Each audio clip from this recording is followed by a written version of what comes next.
Hi, I'm Rob Carson, CEO of Sempersec, and super excited to get started here on our first of a lecture series on different controls that we can implement as you're putting in your security program and how they meet the different requirements. And we've got special guests today. We've got John from White Knight Labs. John, thank you so much for joining us. First off, it'd be great if you wanted to do a little bit of an introduction. Tell us about yourself. Yeah, thanks, Rob. Hey guys, this is John Thurl from White Labs. How we doing? So I come from a pretty unique background. I started from an IT help desk perspective, and I moved into like a security lead role where just, I was boots on the ground, blue team, fixing Active Directory, tracking down incidents. Didn't really, it's fun, right? We all know like the blue team side, but I really found my passion for the pen testing, the red team side. So I kind of moved into that. I did a bunch of different consulting gigs like at VD Labs, F-Secured. I played red team lead for a long time. And that was kind of the birth of White Knight Labs, right? That was like, hey, can we build a really good team and can we give the passion to our clients around pen testing and offensive security? And that's kind of where we are today. Is White Knight Labs is up and running and really strong background in pen testing, red teaming. Awesome. Well, that's that's great, and that's why White Knight Labs is one of our core partners, and you know we're super excited to have you because I think with your background and understanding, I think we'll be able to educate some people on how things go. So, real quick, I'm going to share my screen for everyone. Um, Real quick, what we're gonna do, we did introductions. We're gonna talk about the requirements, a little bit about ISO, SOC 2, NIST, like why you need to do this, and then I'm gonna have John kind of go into detail. We're gonna ask some questions about what are the different types of pen tests, simulations, security assessments, like what are they, what do they consist of, like when should you use them, and also we'll talk about you know what to look for when you're looking for a pen test firm, as well as maybe some pricing, because at the end of the day, like what does all this stuff cost, right? Get kind of an idea of like how to put a budget together. So, uh, actually, before I go here, John, it'd be great if you wanted to talk a little bit about um, what to look for in a pen test firm. So, there's a lot of pen test firms out there. There's a lot of, we'll call it cyber nonsense out there. So how do you find a good pen test firm? What do you look for? I love this question. This is asked to us all the time.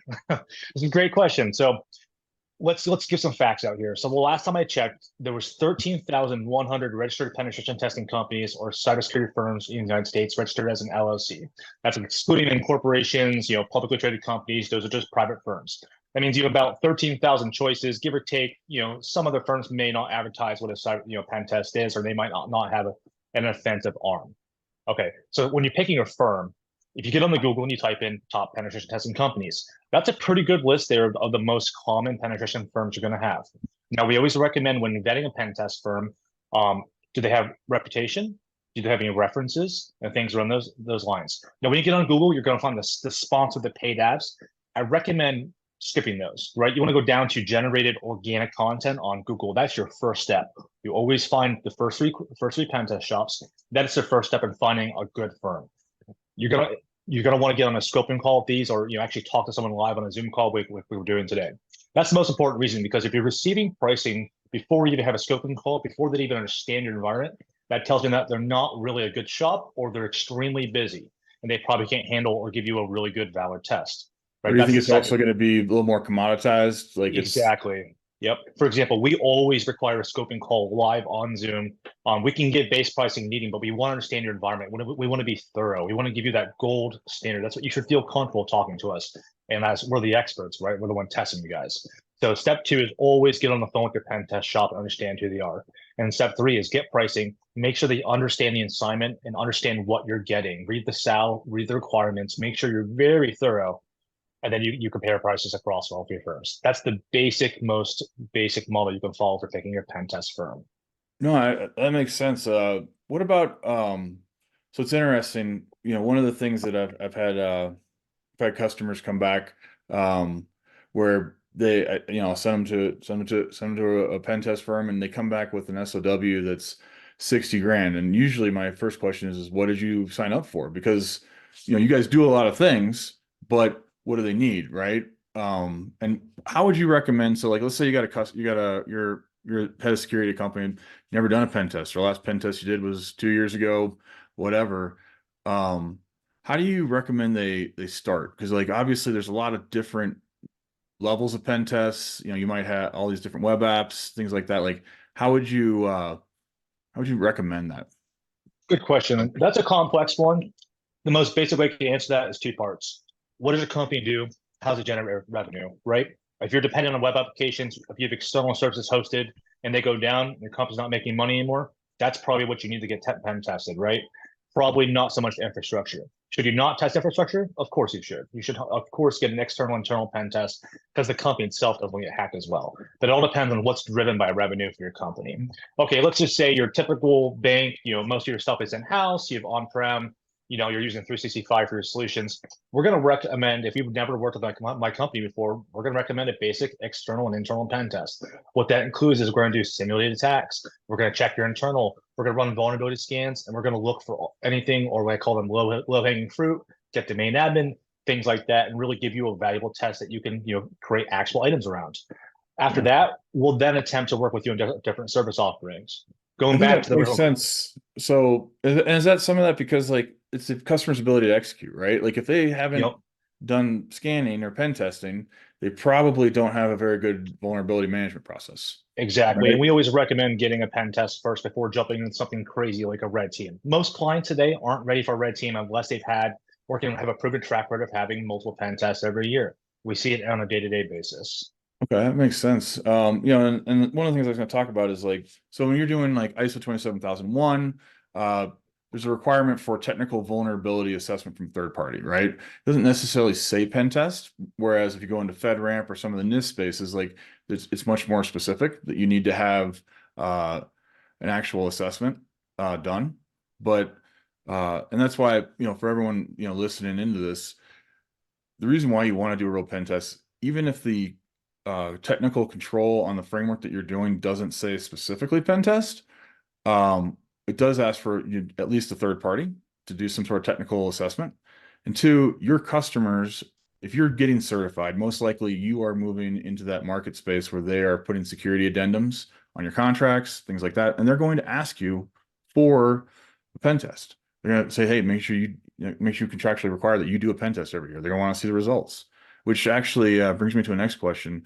One thing I've found that I think is important when you're looking at pen tests is asking for at least to view a sample report. They may not want to provide it to you because they don't want to get manipulated or anything like that. But how do you, what do you think about the report?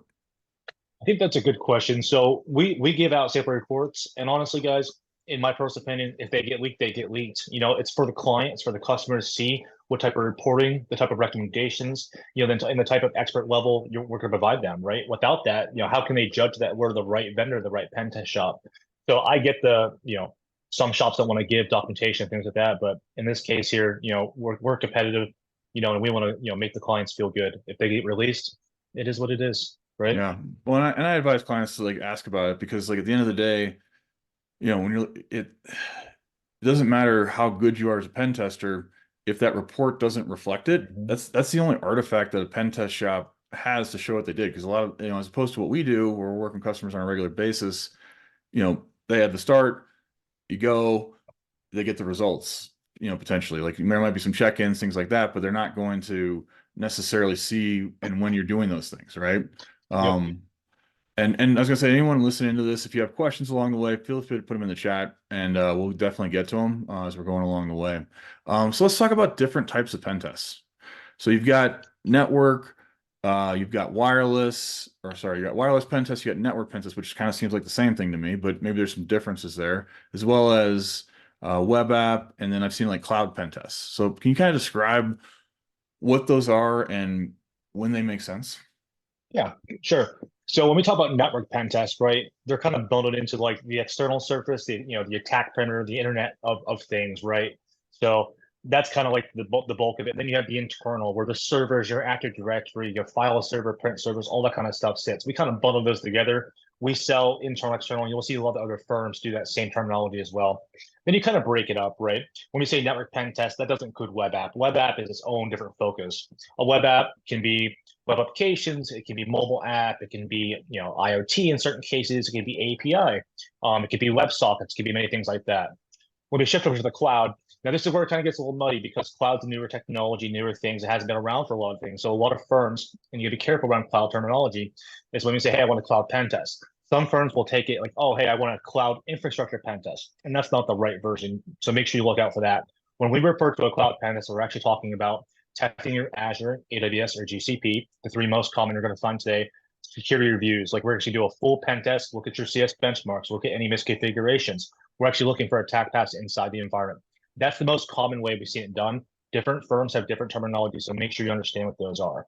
Wireless, typically today with WPA3 and different security settings coming out, and then especially the new AES encryption, we're not seeing pen testing around wireless too much. Do we offer pen tests around wireless? Of course, and most firms do.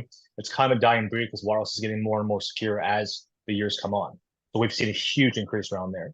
Now, there's many other types of service offerings as well that can branch out, like Active Directory, ransomware, things around those lines. But those are your four main bulk testing scenarios that you're going to find. And one of the things that I've had a customer come to me and he's like, I got a pen test. It was basically an internal, external kind of network pen test, and he got this quote for like $1,000, and I'm like, I'm pretty confident that's like a Nessus scan. So like talk about the difference between what a automated basically you have vulnerability scans, you have automated pen testing, and then you have like a full pen test where there's manual exploitation. Can you kind of walk through like what is the difference? Sure. So I'll break down. So everybody knows. Does everybody know what a Nessus scan is, right? Let's talk about that. So Nessus is we're not endorsing Nessus, some sort of scanning solution. We'll say Yep, exactly. So a vulnerability scanner is going to identify vulnerabilities, right? And there's a bunch of plugins and things on those lines. Unfortunately, there's a lot of pen test shops today that take all those vulnerability findings from their scanners and mark that as a pen test. And unfortunately, especially in the financial sector and some of the manufacturing, that flies as a pen test.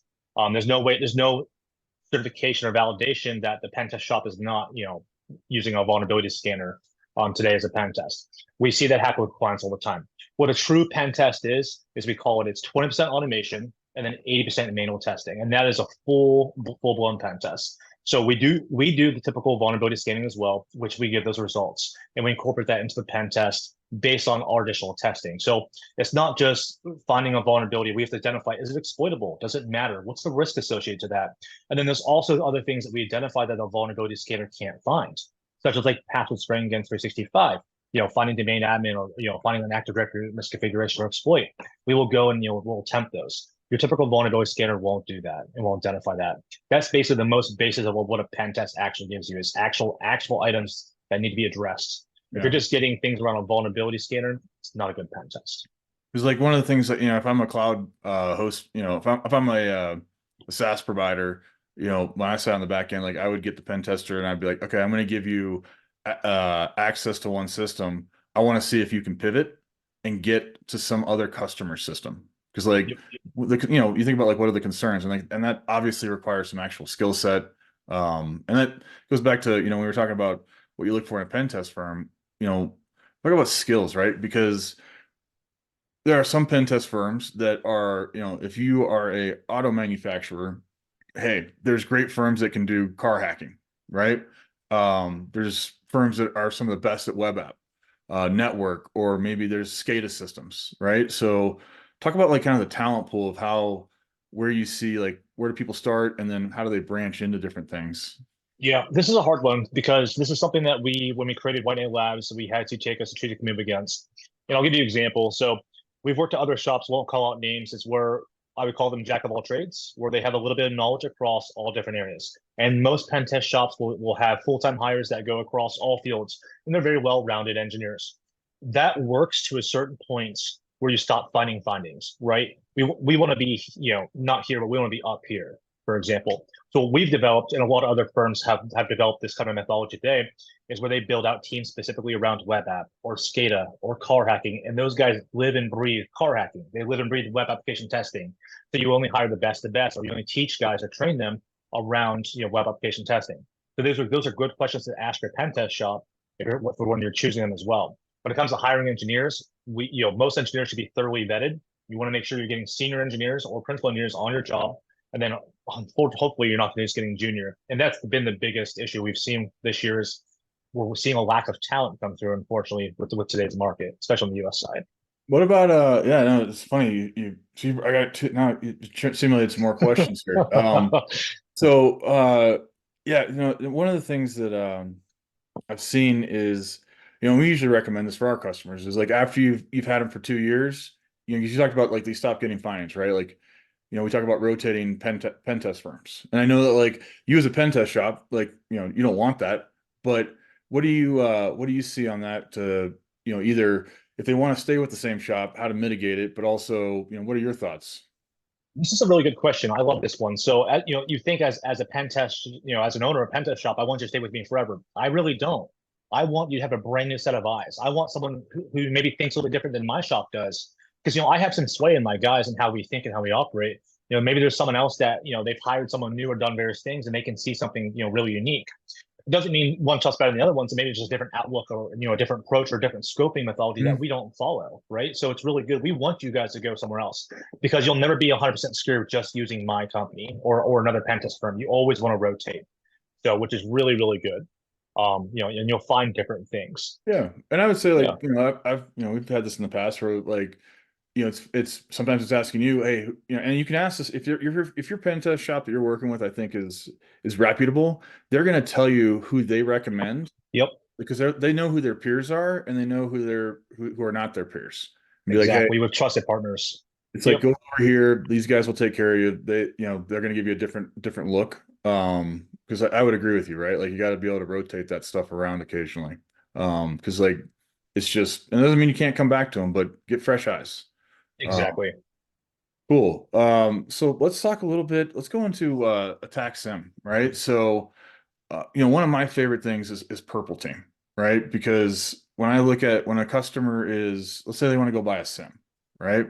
Um, sims are great, but how are we going to get this thing tuned in an efficient manner, right? Because like, you get the logs going in, but it's like, what are you doing with that besides the out of the box alerts? So you talk about like purple team, what does that look like? How does that engagement run?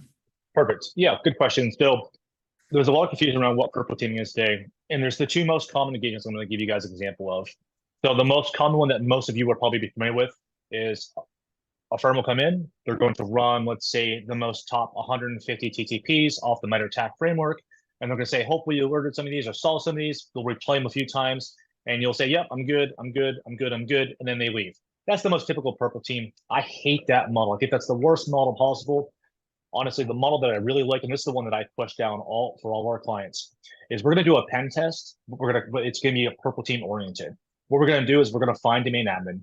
We're going to do attack simulation. We're going to log every command, everything that we do. When we generate a ticket, we pass the hash, anything, it doesn't matter. We're going to log it all. And we're going to give you the ability to go back and we'll replay those attacks to you until you get it, until you can see every step of our action plan. That is exactly what I want you guys to be. I can generate 1,000 alerts for you, 100%. But if you can't piece them together and I'll simulate a live attack, then it's worthless. And that's why we run that style of purple team. And that's kind of, when you talk about like the pen test, like the internal, external, it's like, hey, okay, let's say that there's account compromise because that can happen for a myriad of reasons. Once you have that account, what can they do? Where can they go? Right. Exactly. And that's where you need to have those logs so you can start detecting that east-west traffic, things like that, what's going on. No, that's awesome. So then, red team sounds awesome. I want to be a red teamer too. I won't lie, it just sounds like sexy as heck. But you know, uh, everyone says they're a red teamer. But let's talk a little about what is red team. What does that actually look like? Yep. So you'll have the typical firm that say, hey, let's do a red team. And they just give you a pen test. No, no. A true red team is a covert operation where only one person or maybe two people at the company know. It's the entire goal. It's objective based, right? So the objective is to cripple the company to the knees or get access to PHI information without being caught, right? You could be full covert, just like an entire attack would be. Sometimes most of our red teams include a physical opportunity or operation. So we'll actually physically go to our headquarters. We'll break in the middle of the night and we'll plug in rogue devices and siphon data for 6 months. Sometimes our red teams require to set up LLCs, like actual businesses, integrate employees, or set up HR or payroll, or find some way to vendor onboard them. It's not just hacking into them through social engineering or like planting a device. It's breaking the business logic of the company. Really showing them the true value of what objective simulation will look like at the Very highest cool. level. Very cool. What Yeah. other attack sim things do you guys offer, or what have you seen out there? Yeah, so the most common one this year right now, we see a lot of stuff around email, like business email compromise. That one's really good. Another of my favorites we have a lot of clients reach out for is a ransomware simulation service. So we're a Cobalt Strike Shop, which is a command and control framework, and we'll use that same thing as what the attackers use, our own custom. And we'll attempt to bypass your AV EDR and actually encrypt, a test file share and show you that you're really not protected. Most clients they can't even actually wouldn't be able to handle an answer a ransomware event. Most wouldn't even know it even happened until the file shares went down or the backups were encrypted. So that's a common one that we really see. And they just give us access to like a VM or a VDI. So it's just simulating an actual breach happening. Pretty common today. Very cool. Very cool. So we gotta actually I'm gonna hold all these questions, but we're gonna get through this because we already started getting some questions, which is awesome. So I want to make sure for the participants that have put that out there, we're definitely gonna answer this. This is a great question. Okay. So then talk about attack sim. Let's talk about other assessments, right? So you have like OSINT, but let's like business email compromise, things like that, which are, because you hear security assessments and like there's so many flavors of that, right? There's, what like Sempersec does, primary is more on the gap assessments against the framework versus a just a pure security, overall business assessment. But then what other kind of security assessments do you guys do or you want to talk about? Yeah, sure. So we do a lot around Active Directory. We do some cloud cool stuff. We do a lot of stuff around cloud. We now offer like IoT, embedded device stuff. A lot of really cool hardware testing now that's really picking up, especially around like the FDA regulations around medical device testing and things around those lines. That's really big and hot for this year. So that's another really good one. We actually offer some really cool merger acquisition testing. So we'll come in, we'll do like an overall risk rating if a company's trying to buy another company or acquisition. Just trying to figure out like, hey, what's the risk here? Now, as you know, Rob, we don't do compliance, right? I'm there just looking at the infrastructure, the network, things around those lines. I give a risk on if they integrate that into the environment, what's the risk of compromise? And I give that rating around that. There's another firm, for example, Somerset would come in and do the risk rating for the compliance side. Are they following policy? Are they, siphoning money It's the off? overall program because Yeah, exactly. technology, it only gets you so far. People there's Yep. humans out there that still click on stuff, right? Because like Yep.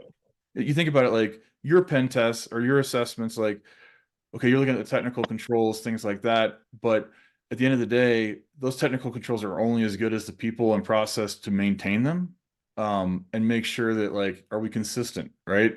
If we have to open something up, do we close it back down? Things like that. So one of the questions we got here, and I want to, this actually kind of ties into it. Um, so we're, one of the questions about software as a medical device, right? And so the question is like, what can a developer do to incorporate affordable pen testing early and often in the development cycle? So, you know, I'll have John answer first, and I have some of my own thoughts, but uh, how would you put it in early? Like maybe it's web app scans, things like that, or static code analysis, dynamic code analysis, like how you go attack things. Yeah, it's hard, man, because we're seeing a lot of companies outsource a lot of the development nowadays. They can't piece everything together in-house. So getting a developer or getting a pen test firm, during the development process is quite difficult, right? And that's where it comes into your SDLC process is, kind of building it in or say, you make the vendor stop, you kind of develop the process a little bit. It's kind of difficult, right? So it's hard. I would say each client, each vendor, each company is different when it comes to, their software development lifecycle and where we need to plug into. I would say all phases, any updates, any major changes, early releases, should all be tested, depending on what code changes, what things are bringing to the market, right? Obviously, if you're doing, dealing with life-saving technology in a medical device, all phases should be tested. I mean, we've seen over the years of failures of medical devices, where they've been hacked or, if they're not on a closed circuit, the susceptible to attacks. Even bridges with SCADA networks, anything that controls like critical infrastructure, should be following the same process. Now, if it's something not life-saving, I would say, you could skip a few cycles there and, test at the end if needed. Is that the right way? No, but it all comes down to budget and cost as well. Yeah, well, and it's funny because like the way I look at it, having said on the back end of the cloud, essentially you're trying to prevent net new stupid, right? So I look at it as defense in depth. So if you were, let's say, more waterfall release, you have release as opposed to a DevOps mentality. we had static code analysis, but then we did web app testing with each release, right? As you said. But what I've seen that works really well is when you have that continuous deployment cycle, is really enforcing that static code analysis so it never hits the master branch. Because the as the one of the guests has pointed out is that it's far more expensive to fix it at the end than it is to fix it in the beginning. And I've seen, and you can use, there's tools out there. There's Veracode there, which is, generally not the cheapest. But there's also things like SonarQube, things like that, and getting the code right in the beginning is going to save you a lot of time, and having that test loop where it spins up, it goes down, you're able to continually go through it. And what I'd say is for the person asking, at the end of this, I'll send you uh, we have a white paper that actually covers how to do it, how to be compliant and do 1,000 pushes a day, and how to get through that kind of stuff. Because essentially, uh, fixing the problem at the end sucks, right? When you're doing the web app tests, stuff like that, that can be a big remediation for those customers. So how do you guys ever engage uh earlier, like, and how do they make that affordable? Do you Yeah. guys? Yep, we do. So we do offer software development lifecycle testing, where we integrate some of our team members, and then we basically kind of like we do like buckets of hours. A lot of times, depending on what they have, like and Rob, as you know, every client's different, right? Every client has their own disaster of a software development lifecycle. Yeah, So so it's a lot of scoping. It's a lot of figuring out where can we help, because the last thing we want to do is we want to sell a service to them where it's not going to be valuable, right? So we really need to understand what they're doing, where they really need the help at, and how to kind of help them build out Veracode testing. Like you said, I'm a big fan of Veracode, by the way. I love Veracode. There's other good tools, but number one thing that we use yeah, as well. it's a tight tool. It is. It's as long as you integrate it into your cycle. Yep. Otherwise, you're just still looking at it at the end.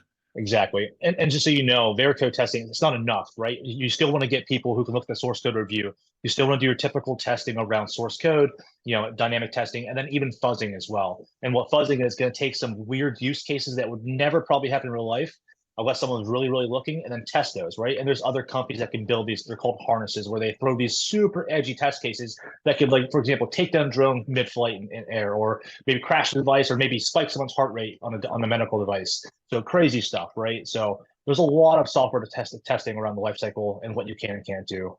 But just following the basic process is a good start. No, absolutely. And it's funny, like, I used to, the way I got dev to actually cooperate with security is I used to let my customers pen test me. And that's how one, I got some free pen tests through the year, but two, now development had to get on the call and explain why they're, when to fix something. So that all of a sudden security started getting invited to the DevOps meetings. It's crazy, right? But having that, I cheated to get ahead, but it worked, right? Because, like, Hmm. essentially, you know, hey, if they bring us in on the front end, if you get security on the front end, you can do a ton, right? And we used to to this thing too. We did some classes on secure code, and then we also we would, if we had developers that were actually paying attention and they were downloading like the free version of Burp Suite, we would use our budget to go buy them Burp Suite, spend $500, whatever it costs now, and let them go, right? Give them Exactly. Yep. give them a tool where they can actually run those type of tests Yeah. on their own, right? And check it. So that might be another way to test it during your life cycle, is giving them a few tools where they can just run it themselves. But Yeah. yeah, and I've seen too, is like when you bring in a pen test firm and you're doing that type of work, they know your systems, so they know what to check for what's new, so they can move a lot faster. I imagine that's how you keep it more affordable for them. Yeah, we do. Yeah, It's, incremental checks, small updates, things like that. it's like that long term, that they have that knowledge, so they get those efficiencies, right? I Yep, mean, it's the same exactly. reason for us of like when we're the reason why, like, we can layer on different frameworks, or we can answer questionnaires for our customers, things like that. When they get all those fun security questionnaires, is like, if we wrote the program, we should be able to help you answer a lot of those questions, but we're a lot more efficient when I'm doing more things at once. Yeah. Um, And honestly, Rob, a lot of times we're brought in, a lot of other pen test firms brought in, where, a lot of people are moving off-prem to cloud now, right? So, we have a cloud expert team, and a lot of the shops do as well. And you should just consult your pen test shops and say, hey guys, Is this a good architect? Is this a good design? I mean, is there anything wrong with this? And just simple questions, just get on the phone with someone and ask them, right? I mean, I love it when clients reach out and say, hey guys, just take a look at this. Is this good? Does this look okay? And Yeah. most of the time they just respond back and say, hey, this are the things we have to talk about. Well, and it's Or, also, I yep, think it's also like preventing net new stupid, right? So it's, yep, where are your libraries? Do you have hardened templates? Like, where are you getting these things from? So people don't just download stuff off of GitHub that's random and turn I've seen a customer, they turned, uh, half their AWS environment into a Bitcoin mining operation and didn't catch it for six nice. months. It's Uh, terrible.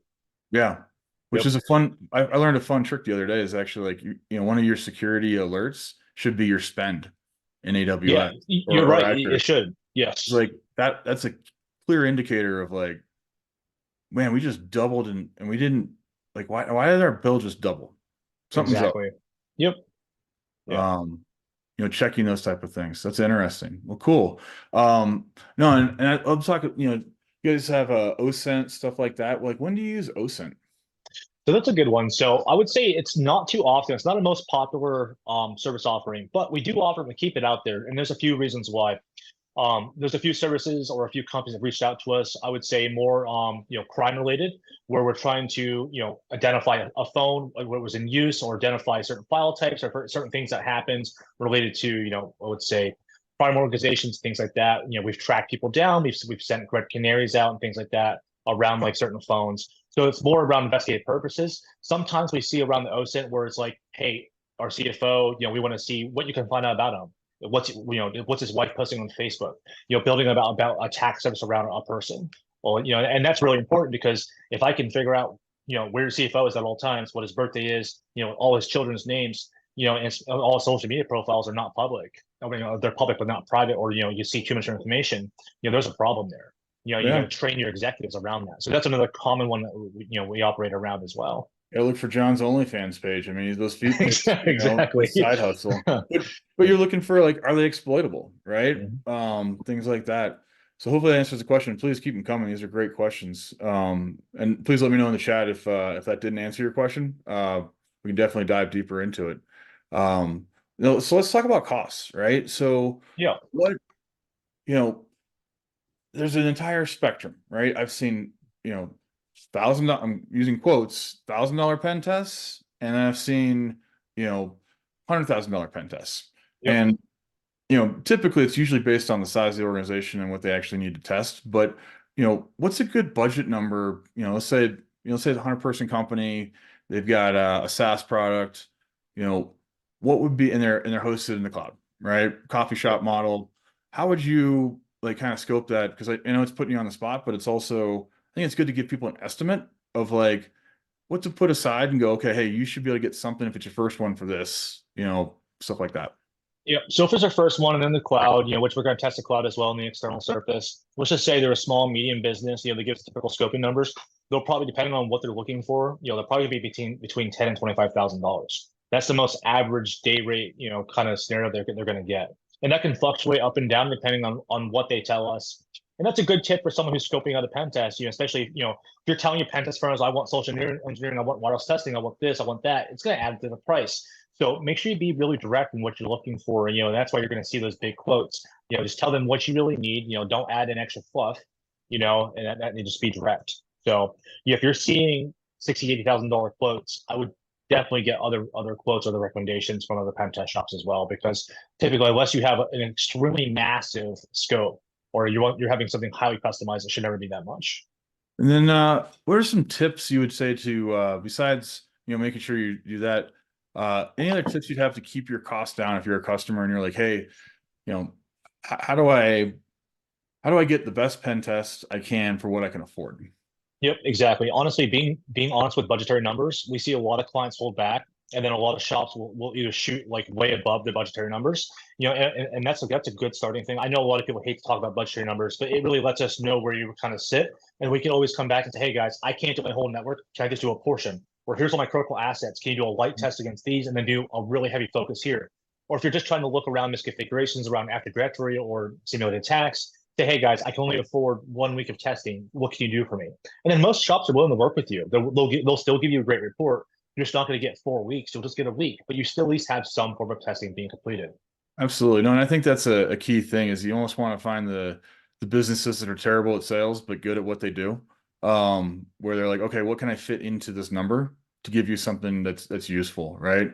I'd say, Exactly. what about like time of year, right? So like one getting a good pen test, because I'll give an example. When I first showed up at one place, this was already the contract was already in place, so I had nothing I could do. But I paid 30 grand for what it was a Q4 pen test, and I think they might have run Burp Suite twice and a Nessus scan from a Oh, large security consulting firm. And I was very frustrated with it. So like how would you what's the best time of year? Like how do where do you have any tips on that? yeah, best time of year, I would say. What do people say? January. I don't do January because we're just wrapping up Q4 work in January because of all the people who wanted the pen test at the end of the year. Honestly, right now, February, March, April, May are your best times to start scoping and set your times for your pen testing because that's right there is the most openness. There's training, there's conferences, but the shops will work you and then get you booked in now, and you get the best testers because they have open time. They're not 40 jobs running at one time. Q4 is the busiest time for all the pen test shops because everybody needs it done right now. So the question is, can we do it? Of course we can do it, right? But it all varies on engineering and scoping and what needs done. So Yeah, no, and let's face it, like, and this is what I've seen across a lot of pen test shops is they're literally um they're going through and they're like uh they might be doing two or three things at the same time. They're working crazy hours. Like, are yep, you going to get the best pen test in Q4? Probably not compared to the rest of the year. It's not that you're gonna get a bad pen test, but you could get better quality, more bang for your buck by doing it a lot earlier, like you said, in the year when like, you know, every pen test firm I've ever talked to, they're like, man, if these people came to me in May and June, like they get the best. yep, Because exactly. like the bench isn't stretched so thin. Because those Q4 pen tests, man, like everybody wants to do it. We have the same thing with everyone wants to get certified in Q4, and I'm like, have you heard of February? Yeah, no You kidding, know? right? Yep. Because like it's just hard, right? And people are on vacations, things like that. Cool. Well, you know, we're pretty much out of time here, or we're gonna probably end it here. If there's any last questions, let me know. John, is one thing I'd love for you to talk about is a little bit more about White Knight Labs at the end here and how they can get a hold of you, things like that. Sure. Yeah. So you guys can always go to our website. We have a lot of forms, a lot of contact pages around reaching out to different services, simulations, and things around those lines. Even if you don't see something on our website, we're always here to help. Any questions, and we always have partners we can redirect you to as well, such as SemberSec and various other partnerships. If there's something that we can't do or something very customized, Yeah. right? There's no quant that's too big or too small in our preference, right? We help the smallest mom and pop shop to the biggest Fortune 10 company in the world. There's no, we're extreme diversity across, internationally. So, just so you guys know, we have a team of 27 people. Every single one of them has been vetted and they're wonderful engineers. So, and we're here to help. I can attest to that. I've had customers ask me for some weird questions along the way. I forgot what it was. It was like some esoteric language that I'd never even heard of, and but that's things like finding the pen test shops that have that depth and breadth of pen tests. And the other thing it's probably important too is if you are a company that's working in the federal side, stuff like that, and you need US eyes only, you need to talk to your pen test shop and go, hey, I need this to be US because and I don't know about your shop, but I know that a lot of shops they'll have a core US group. They'll also have potentially some overseas contractors. And that doesn't mean that they're bad. Like some of the best hackers are coming out of Eastern Europe. A lot of Ukrainians are available right now working in different countries. But asking those questions to be like, hey, I need this to be over here. Here's why. And how you protect that data, right? Asking, and that might be it's funny, it's like the end of this is bringing me a few extra tips here, but I'm like, concerns I've had in the past of like, hey, what does that pen test shop do with your data? Right? Like asking those questions. Like, do you guys how long do you keep the report? Any artifacts, how are they handled? And if you're really concerned, it might cost more, but you give them, have them do it on your hardware, right? Yep. Have them do it in a closed environment where the data is not leaving. Yep. Um, I've seen that too. Well, cool. Well, thank you all for joining this.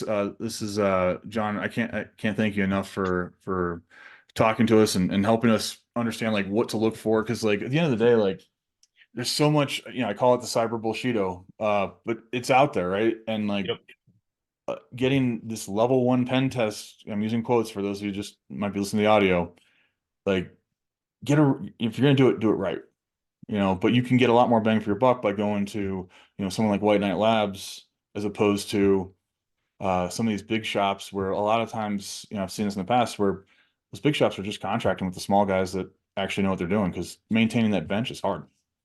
Exactly. It is. Cool. Well, if there's no other questions, hey, thank you so much, and we'll see everyone on the next webinar. Yep. Thanks, guys.